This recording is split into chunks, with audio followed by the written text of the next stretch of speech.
ነቢያችን ሆይ እስቲ ለክርስቲያኖች በላቸው። ጥያቄው ለማን ነው? ለማን ነው? ለክርስቲያኖች።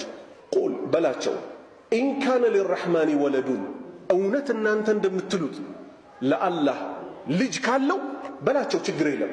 ፈአነ አወሉል አቢዲን፣ የመጀመሪያ የሱ የአላህ ልጅ አለው የተባለው እውነት ቢሆን ኖሮ አምላኪው እኔ ነኝ በላቸው። ነቢዩ መሐመድ ማንን ሊያመልኩ ሰለላሁ ዐለይሂ ወሰለም? ኢሳን ሊያመልኩ ማለት ነው። ነገር ግን አላህ ልጅ የለውም አለው እንዴ? የለውም።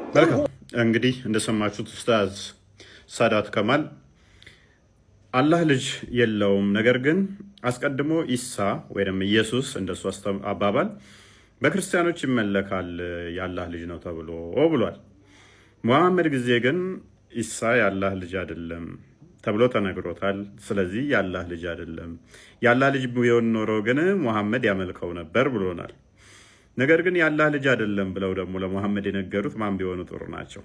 አጋንንቶች ናቸው የነገሩት። ማስረጃ የአጋንንቶች ምዕራፍ ላይ ከቁጥር 1 ጀምሮ እንዲህ ይላል።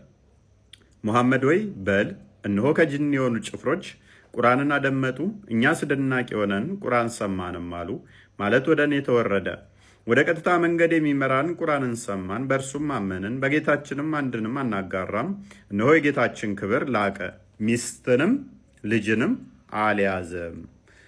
አጋንንቶች ናቸው ለሙሐመድ መጥተው ኢሳ የአላህ ልጅ አይደለም፣ ምክንያቱም አላህ ሚስት ስለሌለው ልጅ እንዴት ይኖረዋል ሲሉት ሙሐመድ ክርስቲያኖች ኢየሱስ የአብ ልጅ ብለው ሲያመልኩ አየና ኖ አላህ ሚስት ስለሌለው ልጅ የለውም አለ።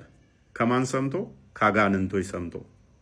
አስቀድሞ ከ600 ዓመት በፊት ዮሐንስ እንዲህ ብሎ በመልእክቱ አስቀምጦልናል። በአንደኛ መልእክቱ ምዕራፍ 3 ቁጥር 8 ጀምሮ እንዲህ ይላል፣ ኃጢአትን የሚያደርግ ከዲያብሎስ ነው፣ ዲያብሎስ ከመጀመሪያ ኃጢአትን ያደርጋልና፣ ክርስቶስም እንደነገረ ዲያብሎስ የሐሰት አባት ነውና ዮሐንስ ወንጌል ምዕራፍ 8 ቁጥር 44 ላይ።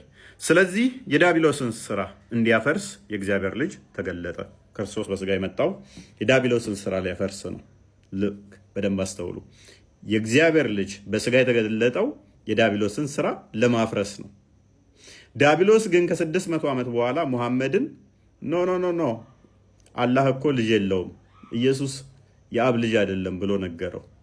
ማንን ትቀበላላችሁ? ዲያብሎስን ወይንስ ክርስቶስ ራሱ መጥቶ የተናገረውን የአብ ልጅ ነኝ እያለ?